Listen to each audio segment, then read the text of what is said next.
Ainda não me conhece, meu nome é Mirela Cristina, eu sou psicanalista clínica e hoje, a pedido de uma sugestão, vou falar sobre ansiedade infantil.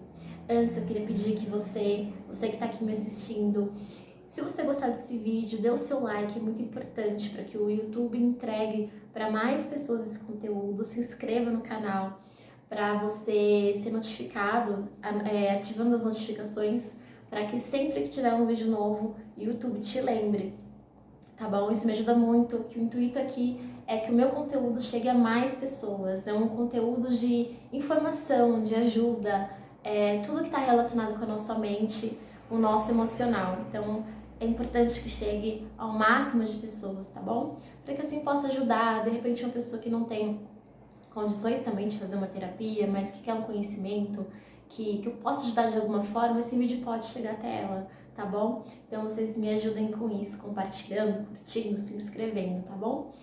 Eu achei muito interessante falar sobre esse assunto, embora não aborde tanto questões sobre o nicho de infantil. Eu atendo mais adultos, idosos, mas achei interessante o assunto pelo fato de eu ser especialista também em ansiedade, depressão, tem tudo a ver. E por conta também da pandemia, né? As crianças ficaram isoladas, ficaram em casa, os pais também acabaram virando próprios terapeutas um pouquinho dos seus filhos, professores, né, amigos. E imagino assim a dificuldade de entender as emoções, de entender os sentimentos, de processar os próprios pais processando o que estavam sentindo e também sendo obrigado a acolher os filhos, né? Sem talvez muita informação, meio perdidos, né?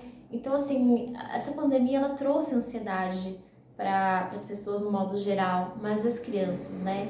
E como identificar isso numa criança? Já é normal ter uma ansiedade logo na infância, né? Então, assim, meio uma pandemia, como que fica tudo isso, né? Será que aflora mais? Será que aumenta isso? E como que eu vou lidar com isso? Também tem a questão das escolas, né? Então as crianças foram obrigadas a ficar em casa, perderam contato com seus amiguinhos, com os professores, contato social. Então tudo isso é muito novo para a criança, né? E tudo começa na infância, né? Então assim, uma coisa legal para a gente estar começando assim esse vídeo falar é que a gente só vai perceber as nossas emoções na nossa fase adulta, né? Mas tudo desencadeia na nossa infância, né? Por quê? Porque é onde eu tiro as minhas primeiras interpretações da vida, né? Como se formam as minhas crenças? Ela vai me formar ali, no meu estágio inicial. O que eu acho disso? O que eu interpreto disso? Né? A gente vê em famílias, crianças, irmãos que têm o mesmo histórico familiar, mas por que um reage de forma diferente do outro? Né? Porque tem interpretações de vidas diferentes, né? Então, pessoas também com a autoestima também que se desenvolve logo na infância, né? Por que o meu irmãozinho tem uma autoestima melhor do que o outro, né? Qual era a linguagem de amor dele? Qual era a necessidade dele? Será que ele sentiu que foi suprido, né? Então aí, o papel fundamental dos pais na vida do filho, né? Não é fácil, não estou falando que é fácil, mas a gente precisa se atentar a identificar as necessidades da criança, né? Como ela se sente, qual a linguagem de amor? Será que eu estou me comunicando da forma correta com o meu filho, por exemplo, né? Com o meu aluno, né? Eu acho que esse vídeo fica bem legal aí para educadores e pais, para se informarem, para se situarem, né? Eu acho que traz essa sensação de estou perdido, o que eu faço, né? Como que é uma ansiedade na infância, né? Como que eu vou identificar isso? Porque a gente pegando assim as principais ansiedades, eu quero deixar esse vídeo assim o mais natural possível para não complicar muito. O intuito não é falar sobre o que é uma ansiedade, né? Até são questões assim que você coloca no Google, você acha essa resposta, né? O meu intuito aqui é que você saiba lidar com isso, que você saiba identificar, né? Então assim, pegamos os principais transtornos ansiosos aí, né? O TOC, o estresse pós-traumático, um síndrome do pânico, a gente, tudo são, né? De repente tem um trauma e gera essa ansiedade, né? Mas se eu tive um trauma e aí isso vai se desenvolvendo, então eu vou, né, adquirir uma ansiedade patológica, né, que é diferente da ansiedade normal, e aí eu identifico lá na minha fase adulta, porque eu começo a ter problemas em relacionamento, problemas na área profissional, enfim. E aí eu vou para uma terapia, eu vou tentar elaborar isso, tudo mais. Eu sinto que eu sou ansioso, eu acabo vendo, né, informações, eu me identifico com isso, mas como que você vai identificar isso numa criança, né? Então, é o comportamento, né? Então, assim, você identificar como é que a criança está se comportando. Será que mudou alguma coisa, né? Tem crianças que têm uma dificuldade na mastigação, né? Então, como que tá a mastigação? Tem criança que vai retendo, né? Então, assim, como que tá o trato alimentar dela, né? A gente vai pegando nos mínimos detalhes aí. A criança começa também, umas fases aí, ela começa a não conseguir segurar a urina, né? Que a gente chama de enurese.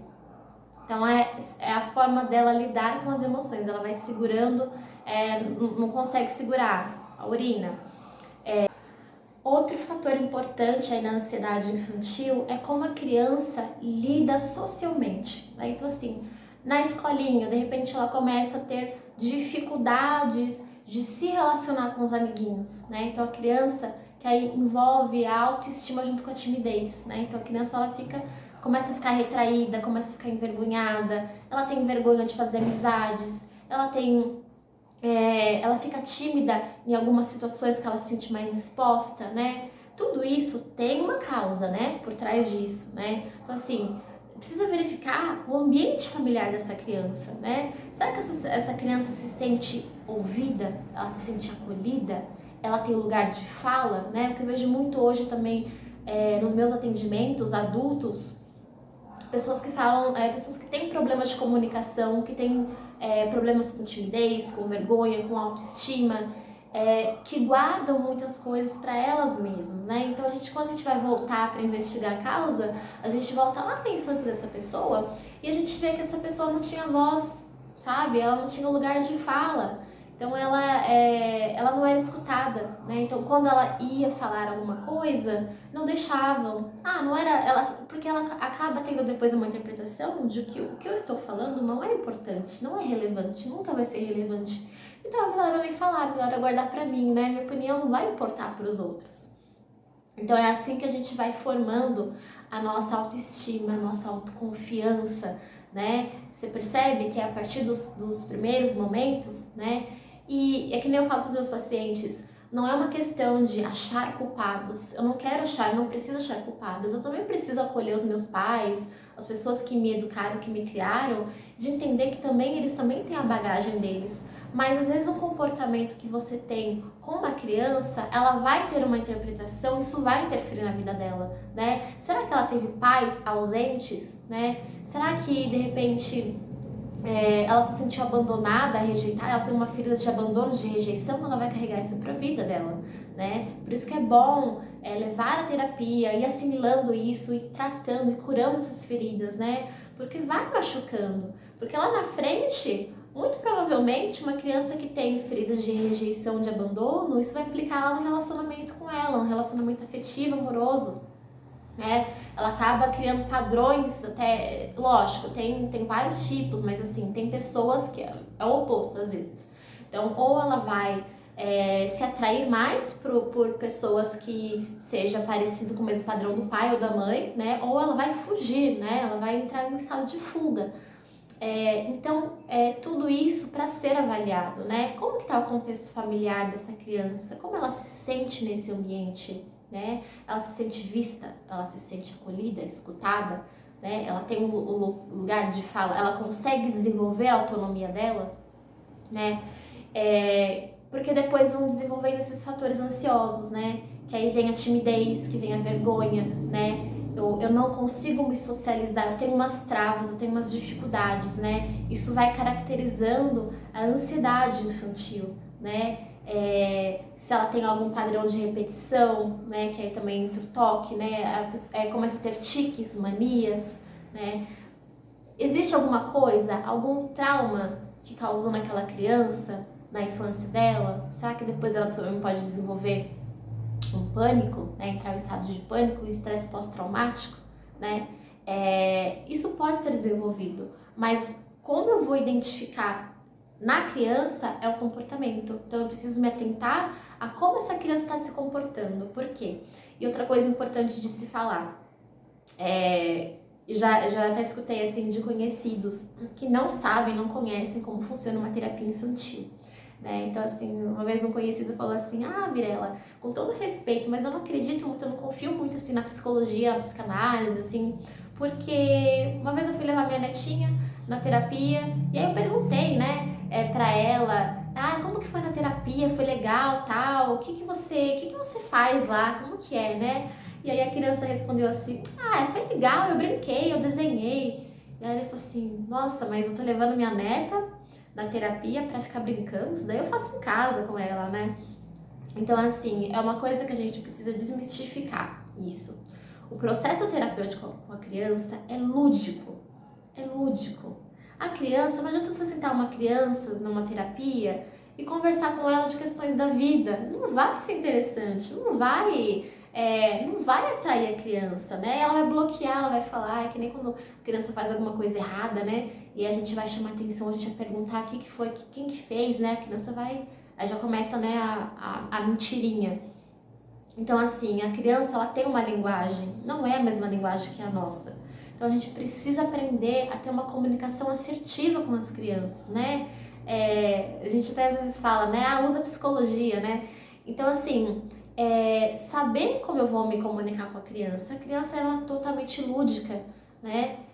Tem até um livro muito interessante, caso vocês queiram se aprofundar aí, chamou Brincar é a Realidade, de Winnicott. Winnicott é um psicanalista, foi médico pediatra também, e que fala muito sobre lúdico, né? Então, assim, a criança, ela se expressa através do brincar, né? Às vezes você vê uma criança brincando, às vezes ela contextualiza o que ela vive na brincadeira, né? Então, enquanto a criança está lá brincando, você vai inserindo uma forma teatral, uma forma de brincar, tentando, né, tirar os sentimentos, o que ela sente, aí ela vai se soltando, ela vai falando.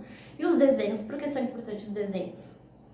Tanto as cores quanto o desenho em si, porque as cores têm um significado, né? Tem a psicologia das cores, cada cor tem um significado. Então, por exemplo, uma criança que ela usa muito preto, né? Ela tá atraindo as emoções com a cor, né? Então, o preto é uma cor do luto, é uma cor é o escuro que traz medo, que traz o pânico, né? Então, assim, ele vai trazer uma emoção ali, né? O amarelo, o vermelho, são cores quentes, são cores mais fortes, vibrantes, que traz energia, que traz alegria. Então, né, quais coisas aí as crianças estão se expressando? E o desenho também, então tem criança que gosta de desenhar família, tem criança que gosta de desenhar, por trás disso também tem os testes, né, psicológicos, que em psicologia se usa, o HTP, que faz com que a gente identifique os traços de personalidade também da criança, né? Então, assim, o que ela está desenhando? Né? De repente a criança desenhou, sei lá, um monstro, mas o que ela está querendo dizer com aquele monstro? Né? Então, tudo isso são formas da gente interpretar as emoções da criança, tá? Então, assim, ela não está indo lá para simplesmente brincar.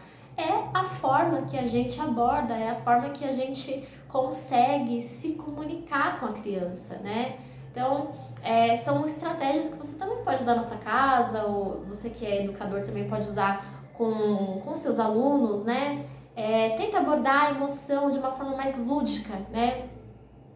Não adianta eu ficar reprimindo a criança, ficar, né, xingando, ficar usando uma linguagem agressiva, né? Isso vai trazer feridas para a criança também, né? De acordo com o que ela vai identificando, com o que ela vai interpretando, né? E não é no sentido assim também de... Às vezes a gente até fala algumas coisas e aí as pessoas falam, nossa, mas na minha época não era assim, né? Hoje em dia tudo é bullying. Não é, a gente precisa ter um outro olhar, sabe? A gente precisa ter um outro olhar. O que eu dou retorna a mim, né? Então se eu dou amor, eu vou ter uma amorosidade de retorno, né? A criança, pensa que a criança, ela tá se formando, né? A criança, ela olha os pais, ela vai repetindo, ela gosta de se vestir igual a mãe, o pai, ela vai identificando quais são os padrões, o que é correto, o que não é. Ela não sabe no início o que é certo e o que é errado, né? Então assim, nós somos espelhos para essas crianças. Então é importante a gente usar uma linguagem realmente assertiva com essas crianças, né? E se eu falar com jeitinho, né? É que nem nós com os adultos, né? Você vai falar de qualquer forma com a pessoa, você quer, sei lá, você tem um empreendimento, você tem uma loja, e a pessoa chega lá e ela quer comprar o seu produto, você vai tratar a pessoa com grosseria, a pessoa vai ser grossa de volta com você, né? Se você quer venda, se você quer ter sucesso, prosperidade, você tem que ter um bom trato, você tem que saber como falar, né? Hoje tem a PNL, que você sabe persuadir melhor, sabe a forma como você vai conversar com as pessoas, né? Então, assim, isso não é diferente com as crianças, né? Então, assim, no geral, como eu posso lidar com isso? Como eu posso identificar? Então, eu vou identificar através do comportamento. Vi que a minha criança tá de uma forma diferente, percebi alguns comportamentos, como ela tem se sentido, como ela se expressa, como ela tá se expressando, né? Então, assim, perceba que ela tá com vergonha, mas uma vergonha assim acentuada, né? Assim, constante, né? Uma criança que tô vendo que ela tá mais retraída, ela se fecha, ela se isola, ela tá com problemas com a urina ou com as fezes, né? Enurese, comprese quando segura o cocô. Então, assim, vou percebendo como essa criança está se comportando. São os detalhes, eu preciso me atentar, né? Então, quando você vai no médico, você não... Ó, meu filho tá com febre, teve tanto. Então, assim, é a mesma coisa com as emoções. Então, perceba como essa criança tá. Perceba o comportamento dela. Cada detalhe é importante, tá? E aí, como eu posso lidar com isso, né? Então, tá com frequência? Tá. Você tá vendo que é muito frequente que a criança está sentindo ali, né? Ela tem dificuldade na fala, tem dificuldade de se expressar, tá agressiva, né? Como que ela tá? Se é algo que foge do meu controle, que eu não consigo lidar, né? É muito importante a terapia, tá? É muito importante, porque o psicólogo, o psicanalista, ele vai guiar nesse processo, né? Se a criança for muito pequenininha, a gente faz orientação aos pais, tá? Então é importante ter esse vínculo aí, tá? É importante, a terapia ela é fundamental, né? Então a gente precisa também se atentar a algumas coisas que assim, se a criança tá com problema nos dentes, eu levo no dentista, né? Se a criança tá com febre, eu vou levar no pediatra, né? Então por que eu vou ficar protelando quando ela não tá bem emocionalmente, né? E são feridas que você leva para a vida, né? Você sabe disso, você que está me assistindo, né? Cada pessoa, cada ser aqui tem as suas feridas, tem a sua história de vida, né? Por isso que a gente está aqui para se melhorar, para se autoconhecer mesmo. Então, assim, eu preciso aceitar, olha, eu preciso de ajuda, tá tudo bem, não é errado, né? Não é um bicho de sete cabeças, é muito bom estar em terapia. Eu conheço pessoas, idosos até, inclusive, que nunca foram à terapia e quando foram, nossa, por que eu não vim antes? Descobri coisa lá na época do meu pai e tal. É libertador, sabe? Em psicanálise, Freud já dizia que psicanálise é a cura pelo amor, né? E a cura pela fala, né? Quando eu falo, eu resolvo meus conflitos internos, né? Falar libera tudo, né? Então, assim, é um momento seu, um momento único, né? Então, presenteie seu filho com isso também, né?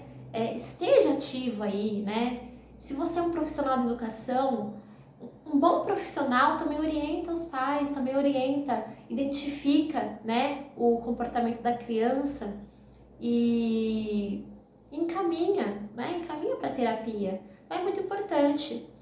No mais, se eu não tenho condições, se eu não posso, eu vou pesquisar formas de eu aliviar essa ansiedade, né? Meditação é muito importante, né? De repente uma prática de respiração com as crianças, ensinando a respirar, né? Eu tenho um vídeo, inclusive, que fala sobre bloqueios emocionais, que fala justamente sobre isso, que nós já nascemos com a respiração ótima, né? A respirar, controlar a respiração.